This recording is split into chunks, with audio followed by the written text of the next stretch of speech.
जो हम कान से सुनते हैं उसे क्या कहते हैं? ध्वनि। ध्वनि तीन प्रकार का, एक श्रव्य ध्वनि, एक अश्रव्य ध्वनि और दूसरा क्या? दूसरा क्या है? प्रासर्व ध्वनि। अब ध्यान दो, तो पहला क्या है? श्रव्य ध्वनि, ठीक है ना? इसका मतलब जानते हैं, जिस आवृत्ति सीमा तक की ध्वनि हमें सुनाई दे या सुनाई देता है सही से, है ना, उसे हम क्या कहेंगे? सर्व ध्वनि। अब ध्यान देना, श्रव्य ध्वनि की सीमा जो होती है 20 हर्ट्ज से लेके और 20,000 हर्ट्ज तक होता है, ठीक है ना? जहाँ तक क्या उसके बीच में हम सुन सकते हैं। अब ध्यान देना, ऐसे नॉर्मली जो हम बातचीत करते हैं या जो संगीत हम सुनते हैं वो किसके अंतर्गत आ जाएगा? श्रव्य ध्वनि। इस आवृत्ति सीमा का क्या है? ध्वनि हमें सुनाई देगी, वो क्या हो जाएगा? श्रव्य ध्वनि। इसका सीमा कहाँ से कहाँ तक है? 20 हर्ट्ज से लेकर और 20,000 हर्ट्ज तक है, ठीक है ना? अब ध्यान दो, इसमें उदाहरण में कौन आ सकता है? नॉर्मली जो बातचीत करते हैं और संगीत जो सुनते हैं, संगीत कितना तक सुनेंगे जितना तक हम बर्दाश्त कर सकें। ऐसा नहीं है इतना साउंड कर दिया कि कान का पर्दा फाड़ लेना है, ऐसा नहीं ना करेंगे। लेकिन नॉर्मली जो सुनते हैं वही क्या है? श्रव्य ध्वनि। अश्रव्य बातें से स्पष्ट है जो नहीं सुनाई देगा,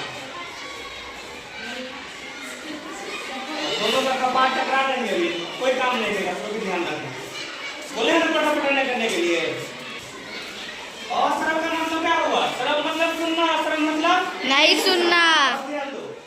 जिस आवृत्ति सीमा तक ध्वनि हमें नहीं सुनाई देती है उसे हम क्या कहेंगे? अश्रव्य ध्वनि। ठीक है ना? अश्रव्य ध्वनि की सीमा क्या है? 20,000 से कम, उससे कम भी नहीं सुन सकते हैं और ज्यादा भी। 20,000 से ज्यादा भी नहीं सुन सकते हैं। क्यों? कम सुनाई नहीं देगा, ज्यादा नहीं सुन पाएंगे, क्यों? क्योंकि बर्दाश्त नहीं हो पाएगा। उनका क्या है? पर्दा फट सकता है, इसलिए उससे ज्यादा भी हम नहीं सुन सकते हैं। तब ना डीजे का साउंड ज्यादा होता है तो कान बंद कर लेती है, पता चलता है ना कान खराब हो जाएगा, बस यही कारण है। तुम्हारा कान खराब नहीं हो,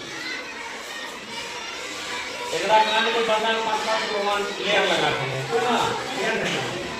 अब ध्यान दो, उदाहरण में क्या आएगा? भूकंप की गूंज। भूकंप वाला तो किसी को सुनाई देता है? नहीं, ज्वालामुखी जो फटेगा तो उसका आवाज नहीं सुनाई देगा, नहीं देगा। बड़े जानवर का उसका आवाज, मतलब ऐसा आवाज निकालने जो सुनाई नहीं देगा, ठीक है ना? क्यों? या तो कोई जानवर होगा जो इससे कम निकालेगा या तो इससे ज्यादा, इससे ज्यादा निकलेगा तो बर्दाश्त ही नहीं कर पाएंगे, कान खराब हो जाएगा। इससे कम सुन नहीं सकते हैं, है ना? इससे कम कौन सुनता है? कुत्ता बिल्ली सब। देखिए कि जब भूकंप आने वाला रहता है ना तो कुत्ता बिल्ली सब क्या इधर उधर करते रहता है, तो उसको सुनाई देता है कि भूकंप आने वाला है, आ रहा है, ठीक है ना? ये ध्यान रखना है। उसके बाद जानेंगे प्रासर्व्य ध्वनि, ये ध्यान देना है। इसी को अल्ट्रा साउंड कहते हैं, अल्ट्रासाउंड, है ना? यानी उससे ज्यादा वाला। अब ध्यान दो, तो श्रव्य ध्वनि आवृत्ति सीमा से अधिक आवृत्ति की ध्वनि जो हमें सुनाई नहीं देती है, मतलब अधिक मात्रा में जो हमें नहीं सुनाई देती है, उसे क्या कहेंगे? प्रासर्व्य ध्वनि कहेंगे। अब ध्यान देना है, प्रासर्व्य ध्वनि की जो आवृत्ति का मान होता है ना, क्या होता है? 20,000 से अधिक। 20,000 हर्ट्ज से अधिक होता है।